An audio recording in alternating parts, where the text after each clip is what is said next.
Hello everybody and welcome to the Human Echoes recap for Channel 0, The Butcher's Block, Episode 3. This one's called All You Ghost Mice. And this one gets back to creeping me out. First one, little dwarf dude. Could not handle the little dwarf dude in the first one. And then the second episode kind of nerfed the dwarf dude. For me, I said, okay, I've seen enough of him. Like, he's walking around holding hands with this other creepy guy. The other creepy guy eating a dude's lung is not the worst thing for me. So maybe we're gonna even out, and it's gonna be smooth sailing. I'm just not gonna have bad dreams about any more of the Butcher's Block. And then Channel 3, Episode 3 dropped.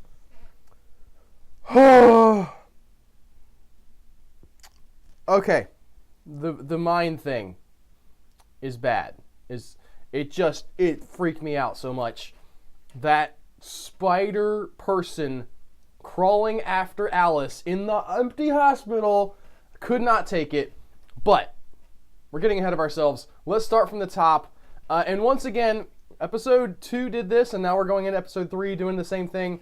We are starting off essentially directly after the events of the previous episode. We're just following directly in line. There's no time skips or jumps or anything here. And we see the aftermath of this gross dinner that Alice and her landlady got invited to, and they ate people. Maybe? I don't know if we actually saw them eat anything. I don't remember if they actually consumed the human flesh. But it's there in front of them, and that's at least horrifying enough for them to have to deal with that. And I thought for a second maybe we were going to be having the police come involved again. I realized afterwards that that doesn't make sense because we know that the police are kind of bought and paid for in this town by the Peaches. But in my mind, I thought maybe what we're going to have is like some weird investigation, and the police can't explain why there's human remains on the table. And in my mind, I saw people like taking pictures of stuff with the police cameras and the little numbers by them like you see, and then the table disappeared. So didn't go that direction, guys. They had a disappearing table. That's also one way you can go with that. And we switch to Zoe in a bathtub, which is a favorite image of this Channel 0 thing. Last season we had the black girl whose name I've forgotten. I've forgotten all their names actually, but she had her laying in a bathtub holding her breath thing. This bathtub is like milky though. This girl is on some kind of like literal bath salts or some kind of treatment for this water, or the water in Butcher's Block is also maybe really bad. I couldn't figure out what that was. I've never taken a bath that was quite that milky. But Joseph Peach shows up, and he says to her, you gotta eat. You need to eat something. Don't fight it. And we've seen her fighting it, right? She almost ate a cat in the previous episode. Like, she was very hungry for cat. And now she's, like, dealing with this, and she ends up... This is not something that I'm particularly like grossed out by. Like body horror, like cutting of things is okay, but even so, this idea that this girl cuts a piece out of her own leg and holds it up to her own mouth and eats it on purpose. Like, you can tell that she's horrified by what she's doing. She's not completely given over to whatever this urge is. Partly signified by the fact that she's not doing this to someone else, right? That there's the obvious metaphor of the self-destruction of her drug problems and the self-destruction it goes along with her mental illness. But even so, like, I think that there's something to be said for the fact that she's not eating other people yet. She's not eating the cat yet. She tries to deflect that back into herself, that's not a good, like, long-term solution to the problem that she's having. You will eventually run out of things to eat if you eat yourself, but that she's dealing with that. In the meantime, and we kind of find out about this in a flashback as she gets to the hospital, but in the meantime, we get Alice and the landlady running into the officer from the previous episode, who is on the case. Like, he done seen a dude eat somebody's lungs. He then saw the police, like, not just let this guy go, but chauffeur him to his destination and send him on his way with some blankets. And then he saw him go up a staircase and disappear in the park. This guy got some questions for somebody. And he sees Alice and the landlady in the park, and he says to them, "What are y'all doing here? Why are you here? What's going on? Like, are you with them? You shouldn't be here. I realize, like, it's a public park and I'm a policeman, but no, there's bad stuff and I'm investigating. Officer is on the case. Officer Mouse, gonna take this situation down." He's not gonna take it down, guys. I don't think. I think this is gonna go really badly for this guy. And he goes to his dad, right? His dad's the chief of police. He knows that these guys who have let, I think Robert Peach is the Peach that we're talking about, the creepy one, who've let Robert Peach go, that they must have been acting under orders from his dad. Like, that this has to be in some level part of the system. And his dad is very coy about it, but you can tell he's like, the gears are clicking over. My son's asking the wrong questions. I'm going to tell him exactly everything that he needs to hear, but this is not good for me in my situation. I need to deal with this somehow, and hopefully in a way that does not end up me having to kill my son, because that seems like a very real possibility. And he tells his son a story about this kid that he had thought stole their paper, and like he went and beat him up, and then it turns out the dad had just forgotten to cancel the subscription. It's a pretty weak argument for why he should stop looking into this. I think the purpose here is, again, to sort of take Officer Mouse down a few pegs. That he's trying to deflate his self-confidence. He's saying, listen, you've always been crazy. You've always been paranoid about people doing things or getting away. Like, just let it go. And I think that probably the dad doesn't know what he knows yet. But he's trying to head off like more and more and more questions. So they end up meeting up. They're like, okay, we saw human meat that disappeared. You, sir, officer, saw a staircase disappeared and this guy getting away. Let's compare notes and try to figure things out. And they go to the hospital, right? Because that's where Zoe is. Zoe has been taken to the hospital. Her and Alice had this little confab where she was acting just the craziest. And Alice finds out that she's taken this chunk out of her leg, cut herself shaving. What kind of No, that's like the worst explanation. Fell on a steak knife or something. Jeez, woman.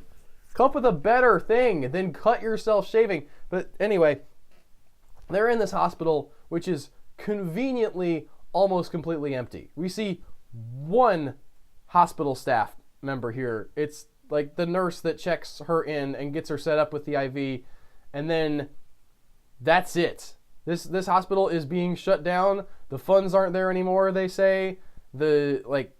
Stuff's just going bad in this town. Not a good place to live, Butcher's Block. Now it's really not a good place to live because if you get stabbed, not a nearby hospital to go to. And in the cafeteria, as they're sharing these stories, who should appear to their wondering eye but Robert Peach, just dancing along like a crazy man. I mean, he is crazy, but there's something about how this guy moves and presents himself that is somewhat unnerving. He does not feel fully human. And I love his motivation here. I don't know exactly what the motivation is other than just idle interest. But I love his mission. That he has come into the world, and it seems to be, we find out that he can be physically harmed. Now maybe he'll come back eventually, but he's willing to put himself at some level of risk just to be able to play around with his food. This officer who he has said he'd make a special project out of, this policeman, he's gonna come and antagonize him. And he just walks by in front of them and says, essentially, come and catch me. And probably in that tone of voice too. And the chase is on. And this is an interesting moment when they get through the glass door. I knew it was going to happen. The glass door shuts, and there's the social worker, right? The guy who's been working with Alice, her coworker, who started out this episode coming in and kind of like low-key berating her for not showing up for work, and she just has no time for it. And he's not really interested in pressing the issue because he likes her and doesn't want to be like the bad guy here. But he's come along to the hospital for whatever reason, and he is stuck on the other side of this door. It's a glass door.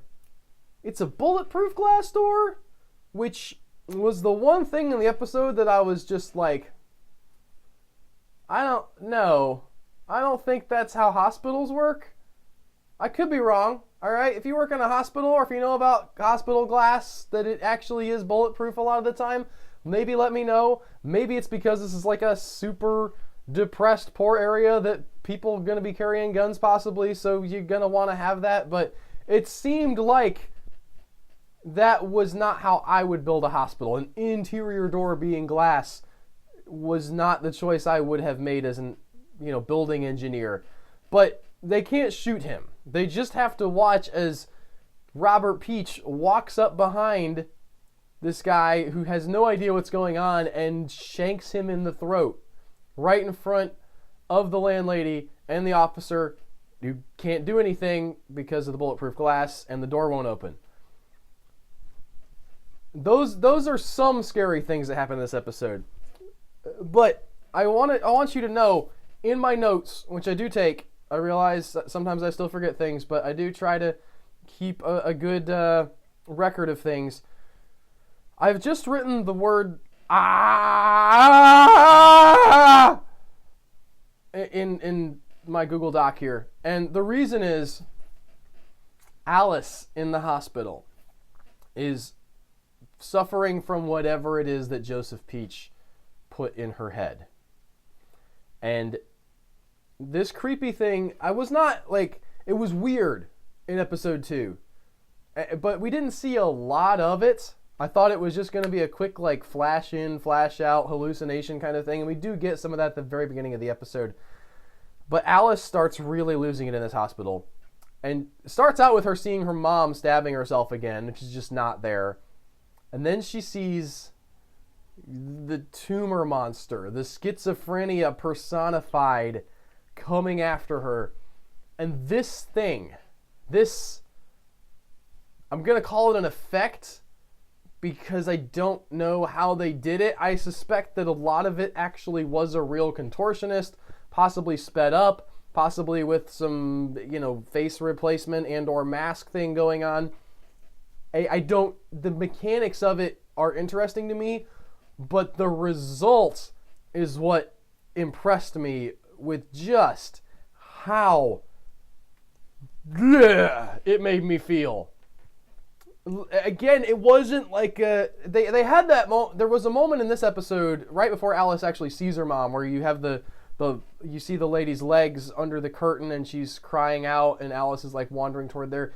And that's like a setup for a typical horror movie scare where you're gonna like see something creepy, there's gonna be a loud noise, the score is gonna go and you're gonna be like, bah! I'm scared. I jumped. It was a jump scare. the thing chasing Alice is not that. All right, it's not like hiding around a corner to jump out behind her. It's right there on her tail the whole time, fully visible, fully creepy the whole time. The face is wrong. The body is wrong. The movements are wrong. It's a giant pile of wrong tied up into a wrong knot. I had a hard time with this. It made me almost physically ill. Not quite. Like, I was able to sleep. And maybe not on the same level as the little toe cutter man from the first episode just kind of left me for the rest of that week totally freaked out. But they are pulling on some interesting imagery for this show in a way that I don't think in a way that hasn't affected me in any of the previous Channel Zero stuff. All right, I like some of the cool monsters in the pirate thing, Candle Cove. And then, obviously, I really enjoyed No End House and the characters, and there was some interesting stuff there. But nothing has unsettled me from this anthology series like this did. And like the dwarf guy did from the first episode. We're now halfway through. 2 out of 3 episodes have had literal, like, nightmare fuel for me. So, maybe we're going to have even more of this. I don't know if I can take it. I'm a big boy. I'm an adult. I can handle it. But it was really unnerving. In the meantime, while Alice is being chased around by the abomination, Edie Peach shows up. And she's got some food for Zoe. And she's very much like the least crazy person in the family. Well, I say least crazy. Her and Joseph really seem to be on a pretty even keel. Like, Robert has clearly, like, just took a cannonball into the deep end of whatever craziness they're doing. But her and Joseph they seem like nice people. You can understand the appeal here, and it is an appeal that she's making to Zoe, where she says, listen, you're broken. You've had a horrible life. Like, I can tell, why don't you come live with us? We get what you are. We love you for who you are. And it's a very realistic reflection, I think, of how people get pulled into weirdo cults. It's not about the strange belief that they're touting, all right? It's not about the UFO that they think they're going to go and send their souls to initially. It's not about the whatever deity they're following out in the desert somewhere. It's about a relationship. It's about a human, person-to-person relationship that draws them in and they say, I need this. These people actually care about me. Nobody else has cared about me like these people. We gotta, like, I need this. And then they get sucked into the other weirdness. That's how they get her. Like, they've put this craving for flesh in her, and they're gonna satisfy that craving, but they're also satisfying this craving that she has for family. And it's interesting because even though her and Alice are connected, right? Alice has done a lot, and I mean a lot, for Zoe. There's still like this gap between them. They can't emotionally connect anymore. Alice is afraid of becoming Zoe. She, on some level, I believe, resents Zoe for what they've had to move away from. She resents their mom. There's a lot of baggage there, and even though she's given up a lot of stuff for her sister, Alice also can't unconditionally let go and love her in the way that this family is offering to love her. And you can see why Zoe would feel like that she'd need this. Why she would want to accept this invitation. Alice, of course, continues running through the hospital, meets more of these scary babies. Well, like, I guess they're Edie Peach was pregnant in her scene. And we have these weird, deformed children that have shown up that seem to be related to the red-robed dwarf, although at a different stage of development. Apparently they don't grow up necessarily. They didn't freak me. Now, these guys did not freak me out nearly as much as they seemed to freak Alice out. I had already been desensitized by the creepy schizophrenia monster, so I was good by then. I was just like, yep, creepy babies, weird eyes, nothing to see here. I can handle this. But in the interim, Officer Mouse has captured Robert Peach. He put him in handcuffs. Robert Peach, of course, knew that this was going to happen, doesn't even bother to run away or anything, and he's taking him into custody. Now, the landlady had suggested, hey, let's take him back to my place. You just told me you took him into custody before and they let him go. It does make sense maybe to not go do that again. Let's not go do that thing twice because it didn't work the first time. But Officer Mouse wants to do things the right way. He wants to be on the up and up. And I don't know if he's feeling this way, but I'm not sure I trust the landlady anymore. There's a vibe that I'm getting for her where I think maybe she might be working for and or with the Peaches for some reason. I haven't like fleshed out that theory, but the fact that she's got all this taxidermy in her house and she seems to be kind of setting up some pieces so people end up where the Peaches want them. Again, this is just a crackpot like fan theory, and it may turn out that way or it may not. I'm not committed to it, but it was something that I thought of this episode, that I was getting that kind of vibe from her. He might not have been getting that vibe from her, but he does take Robert Peach into custody in a squad car, and Robert Peach, of course, keeps pushing his buttons. Poke, poke, poke. Officer Mouse, you're not going to do anything, you little ghost mouse. You're all the same, you're food to me. And he says something about the kid. And specifically, and I really enjoyed this because in the first episode, we have this character set up taking this incident report of this disappeared child and not caring.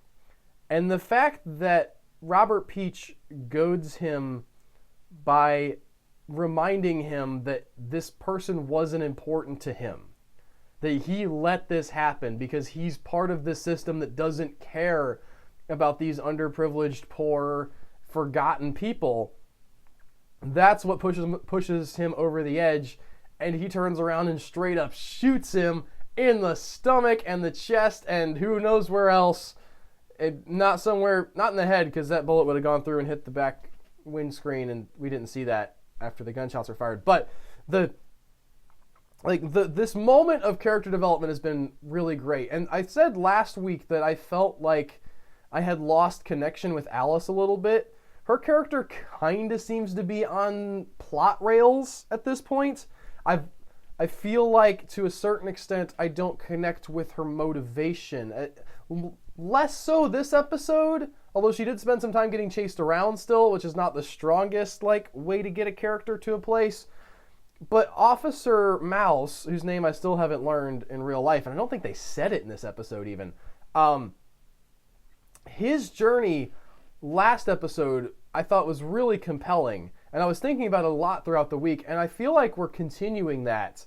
This sense of it's not about somebody else, right? For Alice, it's a fear of what's going to happen to her, but it's also it's diluted by her need to take care of her sister and her worry about her mom and all of these external things he's trying to juggle. For Officer Mouse, it's just his struggle with himself and what kind of person he is and what kind of person he wants to become, and can he break free of these shackles of his own personality, in essence. And the way that Robert Peach has been playing him up until now, I thought was super, super effective as a storytelling thing. I think we're going to get to see Robert Peach come back. All right, I think we saw a little bit of it in the teaser. I didn't sit down and frame by frame the teaser. I just watched it at the end of the episode like you normally would. But I thought I saw him wake back up somewhere. So he's probably still in it. But even so, I was super pumped for this moment for Officer Mouse. The fact that he gets to this place and he's just nah, I'm not taking this anymore. the fact that it looked like it surprised Robert Peach was one of my favorite things, and maybe it didn't, all right? Maybe this was actually his goal and he knew that this was going to happen. But I like the idea that this guy doesn't have a complete read on everybody and that you can do something beyond what he believes that you can do, that you can rise above whatever his image of you is, especially in the case of Officer Mouse, and I hope in the case of Alice as well. I hope she's able to rise above what her issues are. And speaking of Alice, the final moment of the episode is her climbing the stairs to go find Zoe. I like this as a kind of a parallel to the storytelling in No End House. In No End House, in episode 4, I think, they exit the house. All right? And you think, like, the whole deal with No End House was that you can't get out. The fact that they let them leave, play out the story, and then have them come back, to me was a cool, like, a progression of plot. And the fact that now, like, only halfway through the season, right? You'd think that if it was me, I would say, let's save, like, the weird world where the Peaches live. Let's just keep that for the final episode. But they're not doing that. They don't, like, they're not giving us little scraps until the finale. They're letting this play out, and it makes sense that she would go up the staircase after her sister and try to set things right. That feels very true to me. So I like that this storytelling team is not afraid to let things progress. And to be fair, I also like that it's a short format. All right, 6 episodes is not a super long time to tell your story. It's just in the balance of getting to give you that good character development that you like in a longer TV series versus a movie, and still having, like, not the long drawn out problems that, for instance, a lot of Netflix shows have, where it feels like they're just throwing stuff in for padding and they haven't considered, like, on a moment to moment level what keeps you watching. They just sort of say, well, you're going to sit here and watch a lot of stuff on Netflix anyway, so here's a bunch of stuff to watch. This feels very considered, and I love the storytelling that all of the Channel Zero stuff has been doing. I think they've been getting stronger and better, and they're tweaking their formula. I know that there's going to be at least a 4th season, and I hope they keep getting renewed because this stuff is good stuff. Anyway, that'll do it for this week, folks. Thank you so much for watching. If you enjoyed this, please leave a like. Consider subscribing to the channel. We will be finishing out this series, I believe. I think I've got time for that. I know I said in the beginning that I might not be able to schedule it, but we're going to make it happen. Also, if you have comments, if you have arguments or things that you think that I missed, and believe me, I know I missed some things, okay? Or other theories about what's going on, love those comments as well. Drop them down there. I read all of them, and I try to respond to as many as I can.